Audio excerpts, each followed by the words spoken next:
The waitress slid the plate toward him. Pancakes, just like always. "No charge today, sweetheart," she murmured. She'd never asked who he was, never expected thanks. But that morning, everything stopped. Engines rumbled outside. 4 jet-black SUVs pulled up in formation. A man stepped out, dressed in military blues, a folded letter in his grip. The town held its breath. Who were they? And why had they come? For her. Jenny Moore was 29, a black waitress at Rosie's Diner, the kind of place wedged between a cracked hardware shop and a half-lit laundromat on a forgotten Kansas street. Her life was stitched together by repetition. Rise before the sun, walk the cracked sidewalk 3 blocks down, tie the same faded denim apron tight around her waist, and offer practiced smiles to familiar faces. No one ever looked deep enough to see how tired those smiles were. She lived alone, above the pharmacy, a creaky one-bedroom that smelled faintly of dust and old receipts. Her walls held framed memories, yellowed photographs of people no longer calling. Her father had died when she was just a teenager, her mother not long after. The aunt who stepped in vanished to Arizona in search of drier air and relief from aching joints. Since then, Jenny's holidays were quiet, her birthdays quieter. It was on an ordinary Tuesday, with a chill sneaking into October air, that she first noticed the boy. Couldn't have been older than 10. Small-framed, underfed, and wearing eyes that saw everything but offered nothing back. He claimed the corner booth farthest from the front, as if he didn't want to be found.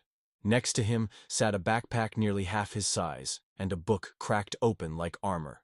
The first time he came, he asked for water. That was all. Jenny brought it without question, slid it onto the table with a folded napkin and a paper straw. He nodded, barely lifting his eyes. The next morning was the same, then again, and again. By the second week, she'd memorized his routine.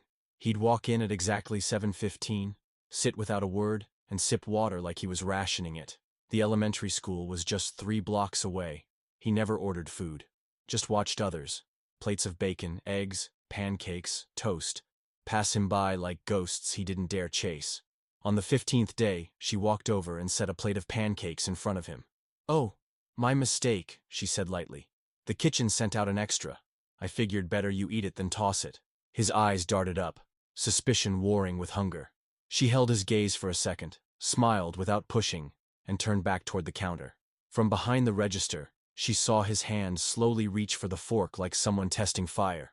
10 minutes later, the plate was bare. When she came back, he didn't meet her eyes, didn't speak, until she reached for the dish. "Thanks," he mumbled, eyes still glued to his book. And so it began, their quiet ritual. Each morning she'd accidentally bring food he never asked for. Pancakes one day, scrambled eggs the next, hot oatmeal with brown sugar when the frost began to bite. He never said more than a few words, never lingered after eating, but he ate with the speed of someone who feared the meal might vanish. "Who's the kid you keep feeding?" Harold, an old mailman who claimed the first stool daily, finally asked. "Not sure," Jenny said softly, "but he's hungry." Later that week, Kathy from the kitchen caught her sneaking out a plate of toast and eggs. "You're feeding a stray," Kathy said. Not cruel, just blunt, shaped by years of watching kindness stretch too thin. "They don't come back. They never do." Jenny didn't flinch, just offered a small shrug. "It's all right," she said. "I remember being that hungry once." It was the most anyone had heard her say in years. He never offered his name, and Jenny never asked. The way he entered the diner, eyes always scanning, back never to the door, told her all she needed. Questions would only spook him, so she didn't ask. She just made sure the water stayed full, the food warm, and the corner booth felt like a place he could breathe, if only for 40 minutes before school. Sometimes, when the place quieted down, she'd find herself watching him read. She'd wonder where he went when he left, if he had someone waiting, if this was the only meal he got. But she always stopped herself. In her world, kindness wasn't a contract. It was something you gave and let go. Still, she noticed things. His shoulders slowly eased. His eyes met hers for a heartbeat longer each morning. And to Jenny, that tiny shift, that flicker of trust, meant everything. By the 6th week, others had taken notice. Most said nothing, but some customers tossed comments her way like sharp coins. "Starting a soup kitchen, are we?" one man muttered. "Back in my day, kids didn't expect handouts," another huffed. Jenny didn't respond. She'd learned early that arguing kindness only hardened the ones who didn't understand it. But Mark, the manager, was harder to ignore. One morning he called her into the back office. The air smelled like old coffee and fryer grease. His brow already shiny with sweat. "I've seen you with that kid," he said, tapping the desk. "We can't have staff giving away free meals. Bad for business. Sets a precedent." Jenny twisted her apron. "I'll pay for them. From my tips." Mark raised an eyebrow. "Tips don't stretch far." "I'll manage," she said quietly, but there was steel in it. "Just one meal a day." He stared at her for a beat, then sighed. "Fine. But if he causes trouble, or your work suffers, it stops. Clear?" She nodded, relief softening her shoulders. She'd expected worse. From that day on, she set aside part of her tips, money meant for bills, for a coat she couldn't afford, and used it to buy the boy breakfast. Then came Thursday. Cold air pressed against the windows. 7:15 came and went. No boy. She waited, checked the door again and again. She still brought out his usual pancakes, setting them down at the empty booth. "Waste of food," Kathy muttered as she passed. By closing, the plate sat untouched. Jenny wrapped it carefully in foil and took it home. She couldn't throw it away. He didn't come Friday either. Or the day after that. A week passed. No note, no sign. Just silence. She hadn't known his name. Nothing about him, really. And still, his absence settled inside her like a light that had gone out. "Told you," Kathy muttered on the 10th day of his absence. Not harshly. Just with the weary certainty of someone whose cynicism had proven right again. They don't stick around once the free ride ends. Jenny didn't argue. She just kept glancing at the door, still preparing a small plate and setting it down like a prayer at an altar no one visited anymore. One morning, she noticed a man by the counter snapping pictures of the empty booth. She didn't think much of it. Not until the next day, when someone showed her a post in a local Facebook group. The photo was there. Alongside it, Rosie's Diner, now serving ghosts. Charity stunt, or just sad? The comments spiraled. Publicity grab. Bet they say it's for starving kids while dumping it in the trash. Feeding strays just makes them stay. That waitress needs to wake up. Next kid walks in like that, you're getting robbed. Jenny wasn't the type to care what strangers thought. But these words cut in places she didn't expect. That night, in the quiet of her apartment, she asked herself questions she had never allowed before. Had she been naive? Was she chasing a ghost because it reminded her of something she once needed? She reached for the wooden box tucked beneath her bed, the one holding what little she had left of the people who once anchored her. Inside lay a faded photograph of her father in an army medic's uniform, his smile steady against a distant desert. Next to it, a thin leather journal, edges worn from time and touch. She opened to a page long dog-eared. "Shared my ration with a village kid today," the entry read. "Johnson says I'm nuts. Thinks the boy'll rat us out. Maybe. But the look on his face when he ate reminded me of when Mom gave me her last piece of bread during winter. No one starves by giving half a loaf. But people who forget to give, they stay hungry forever." Jenny ran her fingers along the script, her father's letters still strong after all this time. The ache in her chest began to ease. She didn't need the boy's name to know he was hungry. And hunger, of any kind, didn't come with explanations. It just asked for bread. On the 23rd day, Jenny walked in with lower hopes. Her eyes still flicked to the door at 7:15, but the edge of hope had dulled to quiet acceptance. Still, she made his usual plate. Pancakes, syrup on the side, just in case. At 9:17, everything shifted. First came the hush, the kind of silence that replaces sound with pressure. She looked up just in time to see 4 black SUVs gliding into the diner's lot. Government plates, precision parking. They formed a semicircle near the entrance like they'd rehearsed it. Conversations stopped. Forks froze. Outside, even the street seemed to slow. Uniformed men stepped out, backs straight, boots hitting pavement in unison. From the lead vehicle emerged a man whose presence landed in the room before his boots did. His dress blues shimmered beneath rows of medals, each telling stories most men never lived through. He scanned the building like he was searching for something important. Then, with 2 officers flanking him, he marched toward the front door. The bell chimed. The silence inside deepened. Mark stumbled out of the back, smoothing his shirt. Can I help you, gentlemen?" The senior officer took off his cap. "I'm looking for someone," the officer said, his voice steady, yet strangely gentle. "A woman named Jenny." The entire diner froze. You could hear the fridge humming behind the counter. Jenny stood still, coffee pot in hand, heart thudding in her chest. Every eye turned toward her. "That's me," she said, her voice low, trying to hide the dryness in her throat. "You're Jenny Moore?" he asked, stepping forward. She nodded, setting the pot down before her shaking hands could give her away. "I'm Colonel David Reeves," he said, "United States Army Special Forces Command." He reached into the front pocket of his dress uniform and pulled out a crisp envelope, sealed and official. "I'm here because of a promise," he said quietly, "made to one of my men." He extended the envelope toward her.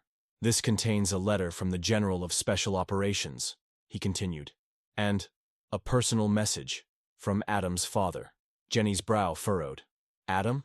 The name felt distant but familiar, like something you'd almost remembered. "The boy you've been feeding," Colonel Reeves explained. "Adam Thompson. His father was Master Sergeant James Thompson, one of the most honorable men I've ever had the privilege to command." The past tense struck her like a slap. She hesitated. Is Adam all right?" "He's safe," the colonel said. "He's with his grandparents now. But for nearly 3 months, he came here every morning before school, after his father left for deployment. The pieces came together all at once, the guarded posture, the silence, the hunger that was more than physical. What Sergeant Thompson didn't know," the colonel continued, "was that shortly after he shipped out, his wife walked out, left Adam alone. He didn't tell anyone. He was scared of being taken away, so he survived on his own, used what his dad left behind, made every dollar stretch." A low gasp rolled through the diner. Jenny's throat tightened. The boy, Adam, had never said a word. Not a hint. "Sergeant Thompson was killed in Afghanistan," Reeves said. His tone never broke military form, but there was a catch in it. "That letter, it was found among his effects. He wrote that if anything ever happened to him, we needed to find the woman at the diner." He opened the envelope and unfolded a handwritten note. "She never asked him why he came alone," Reeves read, his voice softening. "She just gave him food and never made him feel ashamed. She gave him what I couldn't. Tell her she didn't just feed a hungry kid. She upheld the dignity of a soldier's son." Jenny took the letter, her fingers trembling. Her vision blurred as she looked down at the faded words. "The letter was read at Sergeant Thompson's memorial," Reeves said. "When Adam finally told us, the entire Special Forces community made it our duty to find you and thank you." He paused. His voice dropped. "You didn't know who he was, but you showed him care when it mattered most. That matters to us." The room was silent. Even those who had once ridiculed her sat still, some staring into their laps. Colonel Reeves stood tall, snapped into a crisp salute. Behind him, every soldier present followed. "For Adam, for Master Sergeant Thompson, for all of us," he said. "Thank you." Jenny stood frozen, tears streaking down her cheeks. Overwhelmed, Jenny stood frozen, the weight of what she'd just heard anchoring her feet to the tile. The pancakes, the eggs, the milk, the quiet smiles, the warmth she'd offered without questions. They had carried a child through a war he never enlisted in, and a father through the final days of his own. "I didn't know," she finally said, voice thin and fragile. I couldn't let him go hungry." Colonel Reeves gave a quiet nod. "Sometimes, Miss Moore," he replied, "not asking why someone's hungry, just feeding them, is the deepest kindness there is." As if on cue, every uniformed soldier in the diner, and even those standing outside by the SUVs, raised their hands in a crisp salute. Inside, the regulars rose one by one, stirred into silence by what they had witnessed. Even those who had doubted her watched now with something between guilt and reverence. There, in the center of Rosie's diner, stood Jenny Moore, the quiet waitress who had once seemed invisible, clutching a fallen soldier's final words. A woman who, without realizing, had protected the soul of a child and preserved the honor of a man dying far from home. In the days that followed, the diner transformed. The story swept across town, whispered in churches, posted on social media, printed in the local paper. The same Facebook group that had once mocked her now carried the full story of Master Sergeant Thompson's letter, shared with reverence and awe. Customers began requesting Jenny's section specifically. Tips increased, not out of charity, but out of thanks. Notes were left folded beside empty plates. "Your kindness reminded me what matters. My daughter's a Marine. Thank you for looking after one of ours."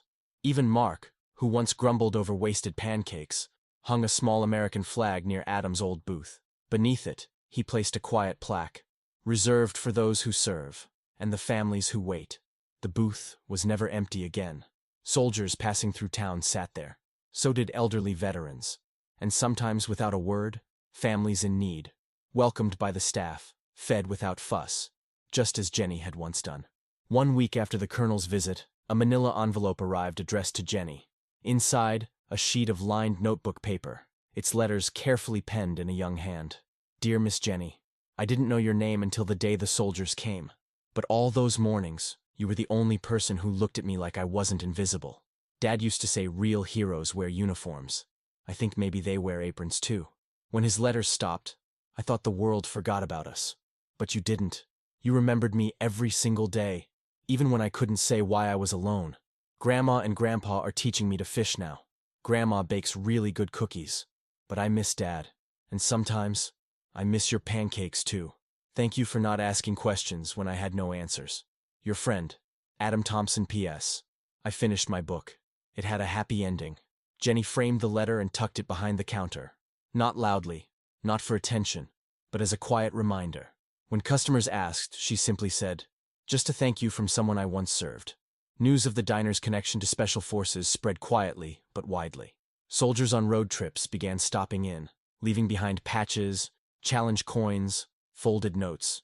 Jenny pinned them all to a corkboard behind the register, a mosaic of quiet gratitude from around the world. 3 months later, a school group stopped by for lunch after a field trip. A little girl, no older than 8, watched Jenny closely as she moved from table to table, refilling glasses. Her eyes were wide, curious. My dad says you're a hero, the child said, as if she were stating the weather. Jenny crouched to her level, smiling gently. No, sweetheart, she said. I'm just someone who remembers what it's like to be hungry. The girl tilted her head, thinking. Hungry for food? She asked. Not just food, said the girl's teacher softly, stepping closer after overhearing. Jenny glanced up, her eyes meeting the woman's with quiet understanding. Hunger wore many faces, and food was only one of them. As summer crept in, Rosie's Diner became more than a stop for eggs and toast. It hosted its first fundraiser, a quiet event, but one that raised enough to create a small emergency fund for the children of deployed military parents.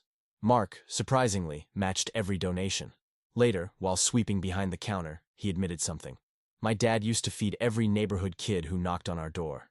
It used to drive my mom nuts, he said with a wry smile. Never understood why, until now. Jenny just nodded. Some meals filled more than bellies. Then came a Tuesday morning, nearly 1 year to the day since Adam had first appeared at the booth in the corner. Jenny arrived early, as always. But this time, something glinted near her station. A small metallic coin, cool and deliberate in its placement. A military challenge coin, the kind usually kept within tight-knit units, rested beside her order pad. One side bore the insignia of the Special Forces. The other had been carefully engraved, Semper Memor, always remembering. Jenny looked around. No one. She stepped outside. The town was just waking. Lawn sprinklers clicking on, porch lights flickering off, a school bus rumbling faintly in the distance. The American flag above the diner's entrance stirred slightly in the breeze. No cars idled nearby. No one waited. She slipped the coin into her pocket. Its weight was steady, familiar. A quiet affirmation that when you give without needing applause, sometimes the world answers anyway. That evening, as she unfastened her apron and reached for her coat, she saw Mark through the window. He was taping up a new sign. Simple, clean, whoever you are, whatever you can pay. No one leaves hungry. He caught her watching, shrugged a little. New policy, he mumbled. Felt like it was time. Jenny nodded, a slow smile rising. No speeches, no big gestures, just a shared understanding. To see hunger, in whatever form it arrived, and meet it with what mattered most. Food, without judgment. Kindness, without conditions. She walked home as the sky turned amber, the coin in her pocket pressed firmly against her palm. She thought about Adam, now living with his grandparents, growing, healing, carrying the strength of his father's memory. And maybe, she hoped, carrying something else too, the belief that kindness can bloom in the most unexpected places. Not everyone who helps wears a badge. Not every good deed needs recognition. Sometimes all it takes to change the course of a life is making sure someone eats that day. You might forget this story by tomorrow, but if no one tells it again, it disappears. Here, stories like these stay alive, where justice, compassion, and memory are honored to the very end.